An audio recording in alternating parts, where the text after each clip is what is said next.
Ngopi-ngosan, ngopini santai bareng Mbak Yus. Nih sebelumnya Mbak Yus mau mengucapkan berduka cita yang sedalam-dalamnya atas berpulangnya Romo Kyai Buya Syakur. Innalillahi wa inna ilaihi rojiun ya. Ya Allah, kehilangan berat banget ya rasanya. Sedih gitu loh. Ulama-ulama yang bisa membawa kedamaian berkurang di negeri yang indah ini. Bagi yang belum tahu beliau, cari aja tausiahnya di YouTube. Banyak itu. Topik dan tema-temanya benar-benar menggetarkan hati. Selamat jalan Buya, semoga amal ibadah panjenengan diterima di sisi Allah Subhanahu wa taala. Amin. Amin amin ya rabbal alamin. Nah, di Ngopini hari ini Mbak Yus pengen ngebahas soal mundurnya Bang Ara, atau bukan yang Ara-Ara yang itu ya. Mundurnya Bang Ara atau Asma Jangkep alias nama lengkapnya itu Marwarar Sirait ya. Bang Ara itu mundur dari PDIP serta diprediksi bakal gabung ke sebelah mendukung Prabowo Gibran. Katanya sih dia ingat pesan bapaknya. Siapa? Pak Sabam Sirait. Nah, bagi ngoser yang belum tahu, itu Pak Sabam itu sudah meninggal ya. Beliau itu adalah salah satu tokoh yang bareng-bareng Bu Mega menghadapi kejamnya Orde Baru pada saat itu. Dan sebelum meninggal beliau berpesan pada putranya untuk menjaga Jokowi.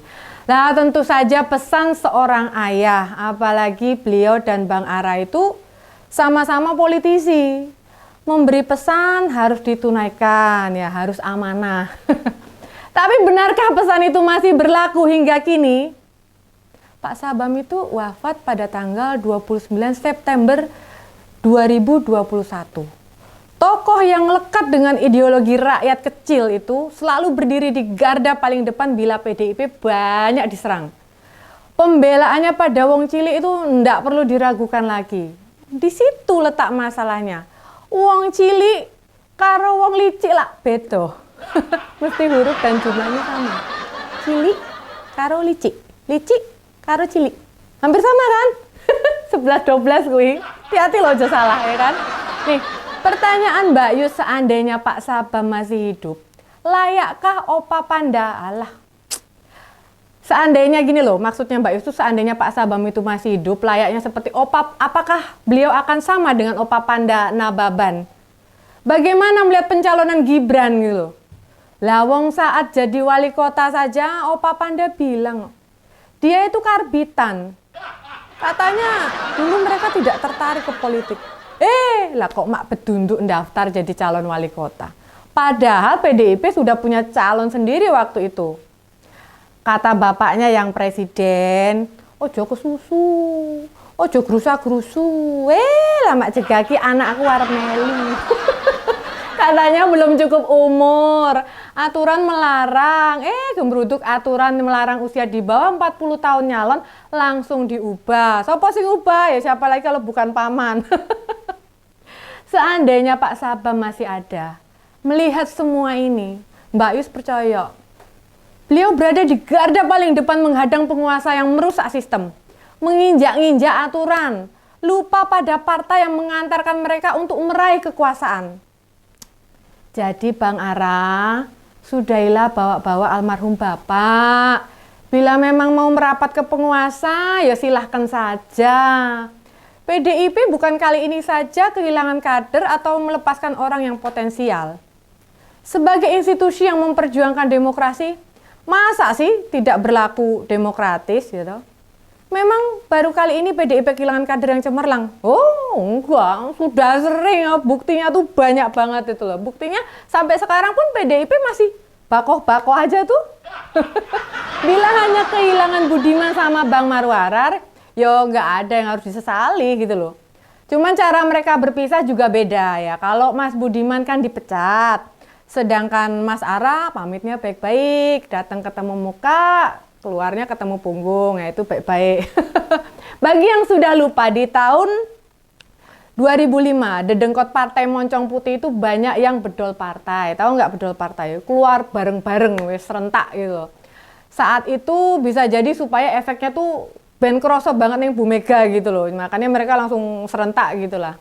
Lantas mereka mendirikan PDP, Partai Demokrasi Pembaruan. Nah, yang lupa siapa aja yang cabut? Nah, di sini Mbak Yus kasih tahu. Ada Pak Laksamana Soekardi, Pak Roy Bebe Janis, ada Pak Petrus Salestinus, ada Pak Didi Supriyanto, dan lain-lain sebagainya. Masih banyak yang nggak mungkin Mbak Yus sebutkan satu-satu gitu loh.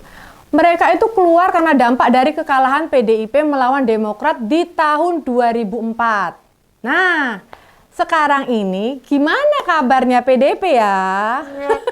Malah mungkin banyak yang sudah lupa toh. Cukup, itu sajakah ujian PDIP? Mboten, masih banyak. Di tahun 1996, markas PDIP diserang oleh sekelompok orang karena dianggap membahayakan pemerintahan. Nah, serangan itu menimbulkan korban jiwa dan akhirnya Bu Mega dilengsarkan.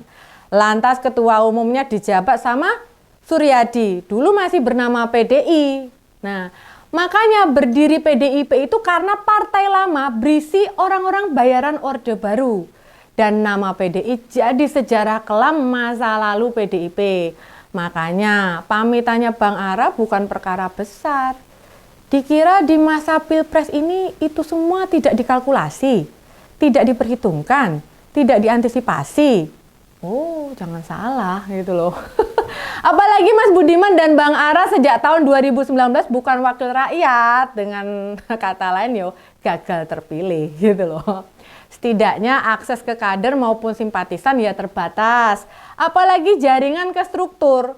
Kerja-kerja memenangkan Pak Ganjar maupun Profesor Mahfud tetap berjalan seperti biasa. Silahkan kubu sebelah beramai-ramai membuka diri menerima Bang Ara jadi kader mereka.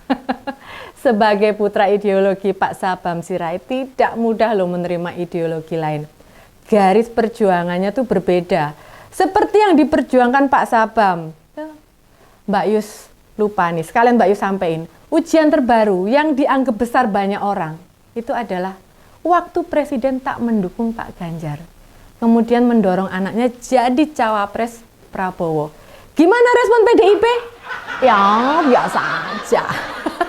Mereka nggak ribet, apalagi putus asa, blas kaono kamu sih.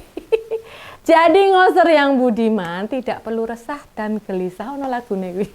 Bang Ara keluar, jadi nggak perlu gelisah ya gitu. Bang Ara mau keluar ben wae lah. Lah Pak Jokowi yang dibesarkan PDIP 20 tahun lalu aja lupa diri. Lah PDIP tenang-tenang aja. Pak Ganjar dan Profesor Mahfud tetap menunjukkan dedikasi dan komitmennya. Itulah bedanya kalau yang militan sama yang loyalis. Wes ta, yang mengira kami para pejuang demi Indonesia lebih baik tuh njuk wedi apa takut apa minder. Sorry ya. Sorry ya. Gak akan ada pengaruhnya. Menghadapi hidup, berjumpa dengan kemenangan atau berjalan bersama kekalahan itu santapan kita sehari-hari. Wis kulino, wes ya toh. Tak ada yang bisa membuat kita goyah, yakin pada prinsip atau ketika kita mesti memperjuangkan seseorang ya karena kita punya keyakinan gitu loh. Pak Ganjar dan Profesor Mahfud lah orang-orang yang terbaik. Apa ya bisa bangga menang dengan cara curang? Apa ya senang meraih juara dengan menginjak-injak aturan? Apa bahagia mengalahkan orang baik? Nah, bila itu yang dirasakan, yo monggo silahkan menikmati kesedihan dan kekecewaan. Karena memang Prabowo Gibran ini tidak layak memimpin negeri ini. Yes, pokoknya yang penting Mbak Yu sudah woro-woro. Wes nyelingke ya, semoga hati nurani kalian itu tidak mati, bisa terbuka, bisa jernih, bisa waras lah pokoknya gitu ya. Sekian ngos-ngosan hari ini, ngobrol santai bersama Mbak Yus. Kita ketemu lagi di ngos-ngosan selanjutnya. Bye!